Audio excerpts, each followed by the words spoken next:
کہ کوئی آدمی اگر کسی عورت کے ساتھ نکاح کر لیتا ہے، اب اس کا مہر کم رکھے یا زیادہ رکھے کہ ہاں، اور اس کی بیوی کا صرف ایک قصور تھا، وہ قصور یہ تھا کہ اس کی بیوی کو اولاد نہیں تھی۔ ہماری قوم کے بعض وہ نالائق ترین لوگ ہیں، کچھ اس طرح کے نالائق قسم کے جاہل ترین مولوی، تو آقا ارشاد فرماتے ہیں ایما رجل تزوج امرأة علی ما قل من المہر، کہ کوئی آدمی اگر کسی عورت کے ساتھ نکاح کر لیتا ہے، اب اس کا مہر کم رکھے یا زیادہ رکھے کہ ہم یہ مہر صرف لکھوا دیں گے اور دینے کی کوئی نیت نہ ہو، تو اللہ کے پیارے محبوب صلی اللہ تعالی علیہ وسلم ارشاد فرماتے ہیں کہ جو مہر کا صرف تذکرہ کر دے اور دینے کی کوئی نیت نہ ہو، تو محشر کے میدان میں جب وہ اللہ کی بارگاہ میں جائے گا اور خدائے قدوس سے اس کی ملاقات ہوگی، تو اللہ کے پیارے محبوب فرماتے ہیں لقی اللہ یوم القیامہ وہو زان، جب وہ اللہ کے ساتھ ملاقات کرے گا تو زانی لوگوں کی لسٹ کے اندر اس کا نام ہوگا۔ ہمارے معاشرے کی میں تلخ حقیقت آپ کو بتاتا ہوں، ہم لوگ نکاح پڑھانے کے لیے جب کسی محفل کے اندر جاتے ہیں تو کچھ لوگ بہت ایک دم کہتے ہیں جناب والا مولوی صاحب بتائیں ذرا ان کو کہ یہ شرعی مہر رکھیں۔ ہم نے لوگوں سے پوچھا کہ یہ شرعی مہر کیا ہوتا ہے، تو لوگوں کے ذہن کے اندر یہ بات ہے کہ جتنا کم مہر ہو بس یہی شریعت کہتی ہے، اس سے زیادہ نہیں۔ تو ایک بات یاد رکھیں کہ مہر جو ہے یہ حیثیت کے مطابق ہونا چاہیے۔ کس کے مطابق ہونا چاہیے؟ ذرا زور سے، کس کے مطابق ہونا چاہیے؟ حیثیت کے۔ ایک آدمی اگر اپنی بیوی کو 1,00,000 روپیہ دے سکتا ہے تو اسے 1,00,000 مہر کے اوپر بات کرنی چاہیے، اور اگر وہ 1 کروڑ دے سکتا ہے تو 1 کروڑ مہر باندھنا بھی شرعاً ناجائز نہیں ہے، 1 کروڑ مہر بھی باندھا جا سکتا ہے۔ لیکن اگر اس کی حیثیت ہو 10,000 روپے دینے کی اور وہ 10 کروڑ روپیہ باندھ دے، تو بولو یہ مہر کے ساتھ بھونڈا مذاق ہے کہ نہیں ہے؟ جس کی جتنی حیثیت ہے اس حیثیت کے مطابق اسے مہر باندھنا چاہیے، اور یہ شریعت کے اندر نہیں ہے کہ مہر کم سے کم ہو۔ اور یہ بھی میں عرض کروں گا کہ زیادہ کم بھی مہر نہیں ہونا چاہیے۔ آج کل جس طرح فراڈ پیدا ہو گیا ہے، اس طریقے سے آج کل لوگ جو سلوک کرتے ہیں نا عورتوں کے ساتھ، سب نہیں بعض لوگ، تو وہاں سیفٹی کے لیے یہ بھی ضروری ہے کہ مناسب حد تک اس کا مہر رکھا جائے۔ اب اس تعلق سے میں ایک اور بات بھی آپ سے عرض کروں گا۔ میں دارالفتہ کے اندر بیٹھا ہوا تھا، میرے ساتھ علماء کی ٹیم تھی، ایک فیصلہ ہم کر رہے تھے، تو ایک شخص، اور اب اس کی عمر یعنی لگ بھگ 50 سال سے 60 سال، 50 اور 60 کے درمیان میں ہوگی، میاں بیوی کا اختلاف ہو گیا، اور اس کی بیوی کا صرف ایک قصور تھا، وہ قصور یہ تھا کہ اس کی بیوی کو اولاد نہیں تھی۔ ہمارے معاشرے اور سماج کے اندر یہ بھی تو بہت بڑا قصور ہوتا ہے نا عورتوں کا، کسی کے بیٹیاں ہو جائیں وہ قصوروار عورت ٹھہرتی ہے، کسی کا اولاد نہ ہو وہ قصوروار ٹھہرتی ہے۔ میں آپ سے پوچھنا چاہتا ہوں یہ بیٹیاں بیٹا دینا کس کا کام ہے؟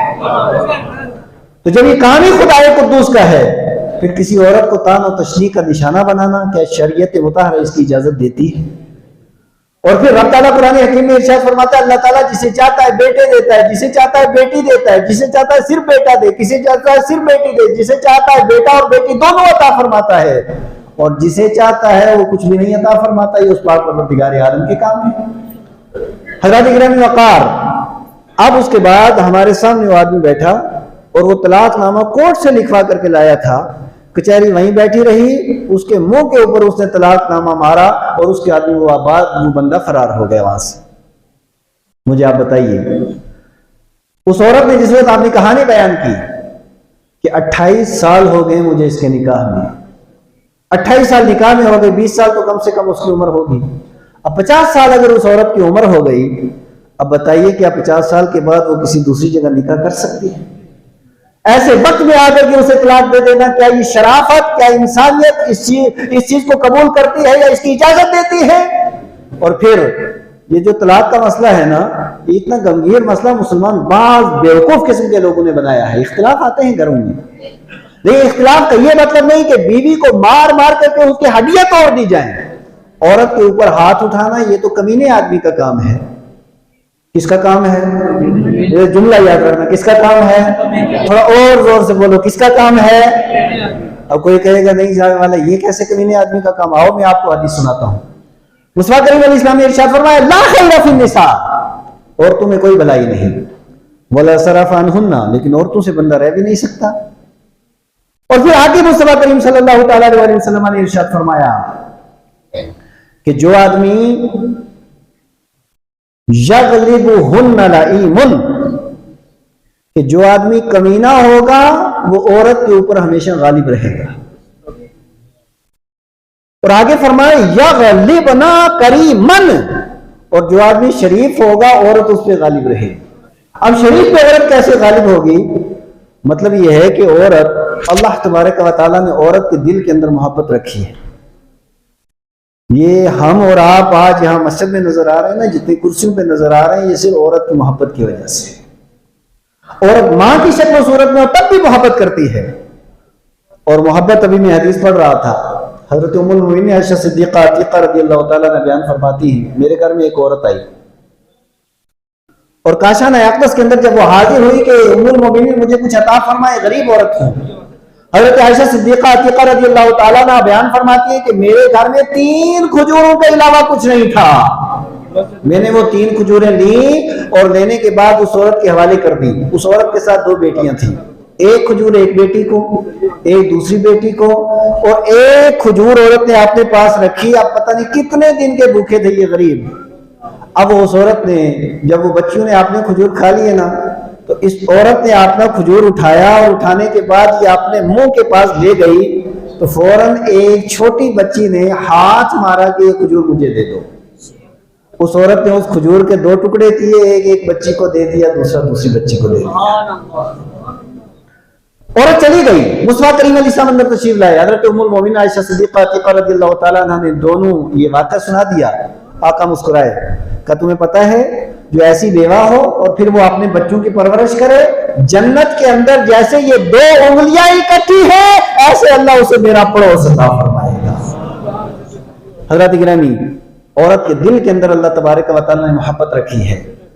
اب اس محبت کا تقاضا یہ ہے کہ بچے بھی پڑھ رہے ہیں اور نظام بھی چل رہا ہے، پھر اس عورت کو مارنا. مسئلہ یہ ہے جو حدیث شریف میں ہے کہ کمینہ آدمی غالب کیسے آئے گا؟ عورت کے مزاج کے اندر اللہ تعالیٰ نے محبت کی انتہا ہوتی ہے نا، پھر عورت ضدی ہو جاتی ہے، عورت ضد کرتی ہے. اور ضد ہمیشہ اپنے سے ہوتی ہے، غیر سے ضد بولو بولو زور سے. بچہ چاچے سے ضد کرتا ہے یا باپ سے ضد کرتا ہے؟ آج تک کوئی ایسا بچہ ہے جس نے پڑوسی سے ضد کی ہو؟ یہ ضد کس بنیاد پہ ہوتی ہے؟ بچے کو پتا ہے، بے شعوری کے عالم میں بھی وہ جانتا ہے کہ میری ضد میرا باپ ضرور پوری کرے گا. اور اسی طریقے سے عورت کو بھی ایک دعویٰ ہوتا ہے مرد کے اوپر اور ایک بات منوانا چاہتی ہے. تو اللہ کے پیارے محبوب علیہ السلام نے کیا ارشاد فرمایا، کیا خوبصورت. اب جو ہوتا ہے نا کمینہ آدمی، وہ عورت کو مارے گا، وہ ڈانٹے گا، وہ اس کی جو خواہشات ہیں اس کو دبا کر کے رکھ دے گا. لیکن جو شریف اور کریم آدمی ہوگا نا، عورت کی ساری ضدیں قبول بھی کرے گا، مانے گا بھی، اور پھر عورت کی جو اصل شکل و صورت ہے نا وہ اس کے سامنے آ جائے گی. ورنہ جو لوگ بیویوں کو مارنے والے ہیں ان کی بیویوں کی اصل صورت مر جاتی ہیں عورتیں، ان کی اصل صورت شوہر کے سامنے نہیں آتی. یہ اصل صورت بھی عورت کی اگر آتی ہے یہ کریم اور شریف بندے کے سامنے آتی ہے. اور اللہ کے پیارے محبوب نے فرمایا، اور آگے جو حضور نے فرمایا، میں یہ چاہتا ہوں کہ میں مغلوب رہوں لیکن شرافت کے ساتھ اپنی بیویوں کے ساتھ برتاؤ کروں، اور میں یہ ہرگز پسند نہیں کرتا کہ میں عورت کے اوپر غالب آ جاؤں. یہ پاک علیہ السلام نے ناپسند فرمایا ہے. حضرات گرامی وقار، میں یہ عرض کروں گا کہ ایک مسئلہ، اہم مسئلہ طلاق کے تعلق سے اختلاف گھروں میں ہوتے ہیں. قرآن کہتا ہے ہن لباس لکم، تو لباس یہ دور نہیں ہو سکتا ہے. یہ لباس بدن کے قریب، بدن لباس کے قریب، یہ دونوں الگ نہیں ہو سکتے ہیں. تو دوسرا مرحلہ یہ ہے کہ پہلے مرد سمجھائے، یہ پہلا مرحلہ. دوسرا مرحلہ یہ ہے کہ اپنا بستر الگ کر لے، یہ دوسرا مرحلہ. اور تیسرا مرحلہ یہ ہے کہ یہاں بھی اگر عورت کے اندر سدھار پیدا نہ ہو تو پھر ایک اس خاندان کا، اس خاندان کا 2 بندے آ جائیں، وہ آپس میں گفتگو کریں، سمجھائیں، دونوں کو مسئلہ حل کریں. یہ 3 مرحلے ہو گئے. اگر اس کے باوجود بھی اگر اختلاف انکشاف درمیان کا نہ ختم ہو تو پھر تیسرا مرحلہ یہ ہے، قرآن کہتا ہے الطلاق مرتان فامساک بمعروف وتسریح باحسان. اس کے بعد پھر 1 طلاق دینی ہے، اور 1 طلاق دینے کے بعد 1 مہینے تک ویٹ کرنا ہے. اور اس کے بعد 1 مہینہ گزر گیا، اس کے باوجود سدھار پیدا نہ ہوا طلاق رجعی دینے کے بعد، پھر قرآن کہتا ہے اب دوسری طلاق دو. اور دوسری طلاق دے دی، پھر 1 مہینے تک انتظار کرنا ہے. اور پھر جب دوسری طلاق دے دی اس کے باوجود اگر کچھ نہ ہو تو پھر آپ اس کے بعد جا کر کے تیسری طلاق دینی ہے. اب مجھے بتائیے جب وہ سمجھائے گا اس میں 15 دن گزر جائیں گے، اب اس کے بعد بستر الگ کرے گا 15 دن اس میں گزر جائیں گے، 1 مہینہ گزر جائے گا، اور 1 مہینہ گزر جانے کے بعد پھر وہ اب اس کے رشتہ داروں سے رابطہ کرے گا، اپنے رشتہ داروں سے رابطہ کرے گا، لوگ بیچ کے اندر پڑیں گے، 1 مہینے اس میں گزر جائے گا، 2 مہینے ہو گئے، پھر اس کے بعد وہ 1 طلاق دے گا، 1 مہینے صبر کرے گا، 3 مہینے ہو گئے، پھر طلاق دے گا، پھر 1 مہینہ صبر کرے گا، 4 مہینے ہو گئے، اور پھر اس کے بعد 4 مہینے کے بعد اب وہ تیسری طلاق دے گا، اور اگر تیسری طلاق دے دی، اب مجھے ایمانداری سے بتائیے ایک آدمی اگر 4 مہینے تک کوشش کرے، بتاؤ اس کا گھر اجڑے گا یا بس جائے گا؟